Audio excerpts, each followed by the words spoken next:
So we got the window sill issue fixed, at least for the moment. There's nothing coming in here anymore. But I'm missing one seal on the outside of that trim piece which goes up there. And that will run from here internally, that was the garden hose, down here and then drip out here. So I have to, let me show you this one.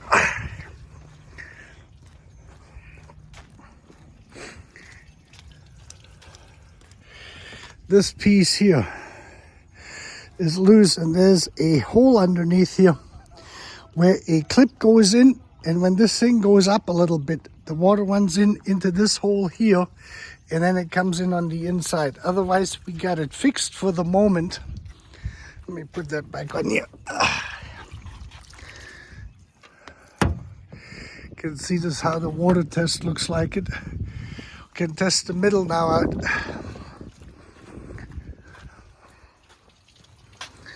Yeah. So the inside here is dry all across, and on this side here there is nothing bad. You can see this, they came in with the sill all the way around it. It's a little bit on the soft side, but what they did is they set this, when they put that window in, they set the they put that sealant in there the wrong way, and that's what caused the issue. Yeah, so the leak on the inside is fixed, and if I get this piece out there back situated with that clip, that will seal that hole off, and that will work for the moment until we get the window redone at one point or another. Okay, I will give you an update when I'm done here. So we got now everything back in its place, and it is sealing. And of course, when I put the sunshade in, that thing here broke.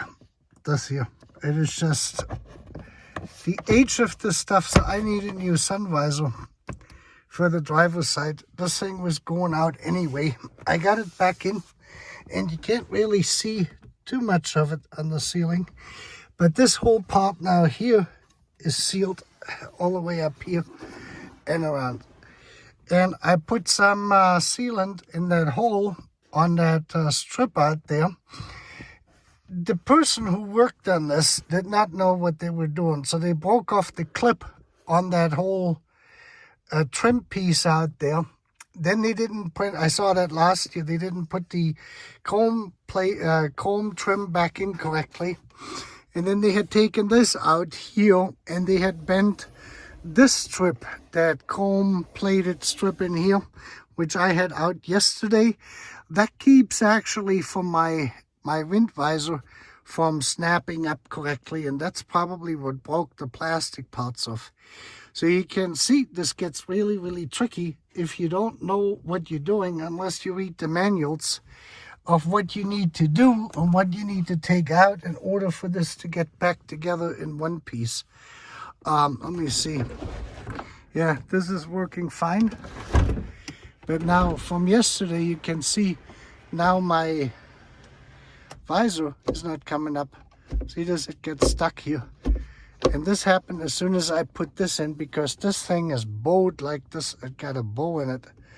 Goes from left to right. And that is something I will fix.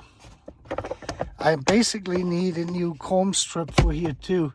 So we need a new wind visor now. These plastic pieces here for this here. So this thing is going to go in and out properly. It will close properly. You can see this. It comes down just fine, but it will not snap out because of that comb.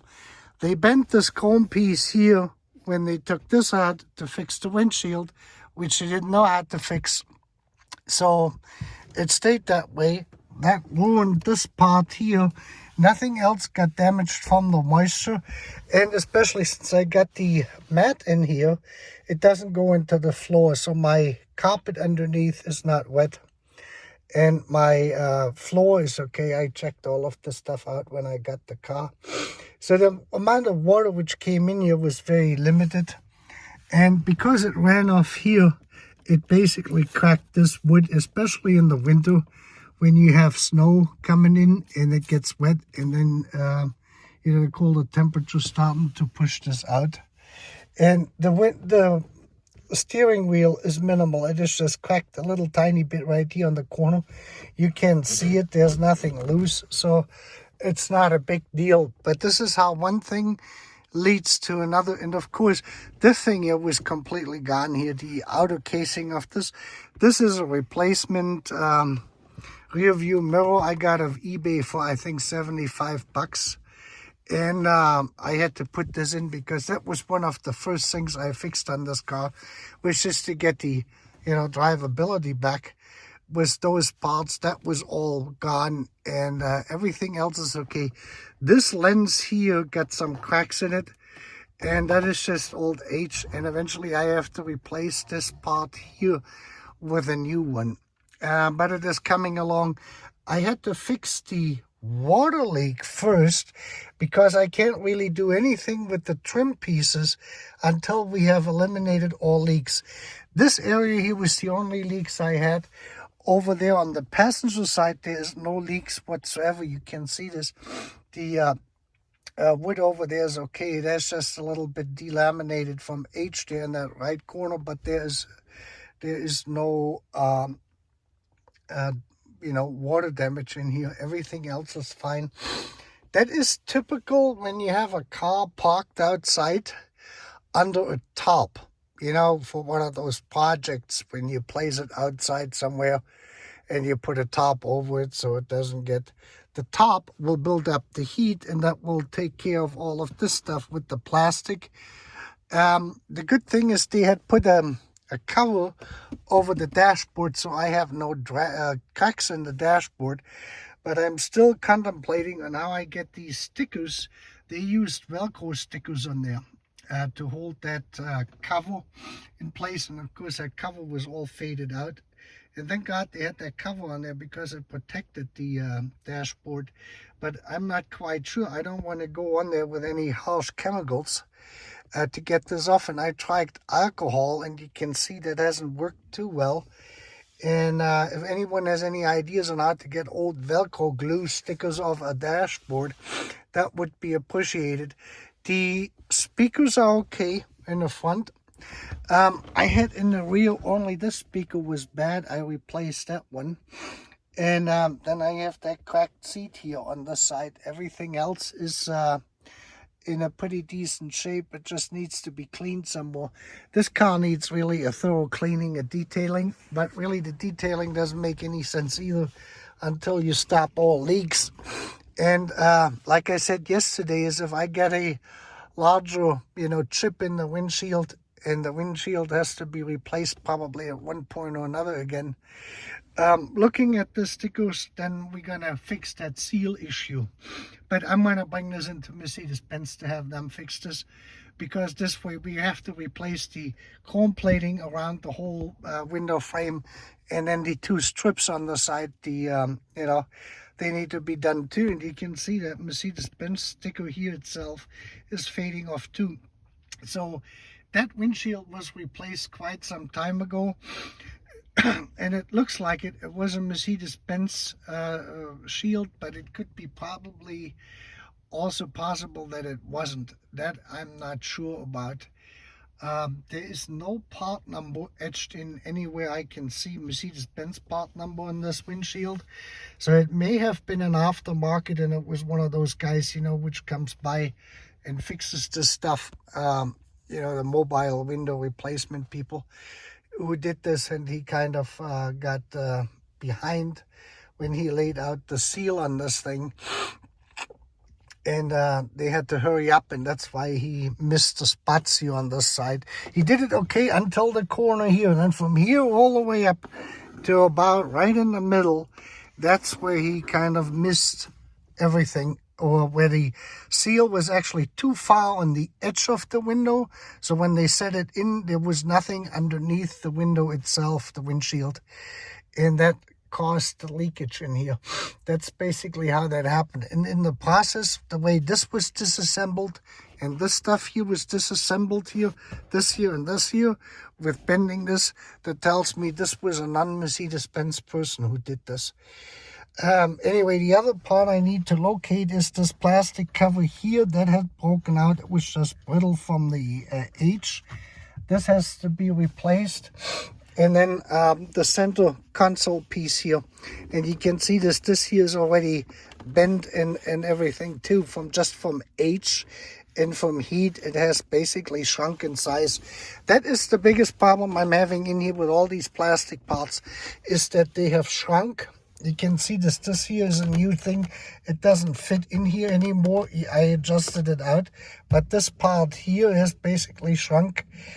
And so have the door covers. They're very, very difficult to get in and out without breaking them, because I would say they have probably shrunk by 1/16 of an inch. And that's a lot on those doors. This is, with these older cars, it becomes very, very difficult to work with the interior pieces without breaking anything, because that plastic is dried out and brittle. And I guess the rear windows, rear mirrors are okay on both sides. So that's kind of the task at hand. And then eventually we're going to deal with these white dots in the dashboard here in the instrument cluster. I'm not too tickled about it. I've never seen it. And Impalaman, Mr. Impalaman, he made a video, 3 or 4 parts to it. And he took the time out to dissect this whole thing, and he went through it in great detail, and it's all documented. Is the reason I'm not too fond about doing it is because you have to separate plastic pieces. And this stuff is so brittle already. I don't think it was as brittle on his car. That this thing may break completely. So I may just try to find an instrument cluster on eBay, which is in a better shape than this here, or less exposed, or has been less exposed to UV light, to actually do this.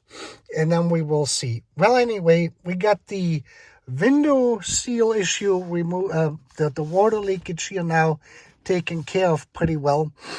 And like I said, as I covered the trim piece out there up, I put silicone underneath for the moment, because I can just run a razor knife through it later on and replace this whole thing, and then get that fixed. And that's going to happen when that windshield is going to be replaced correctly.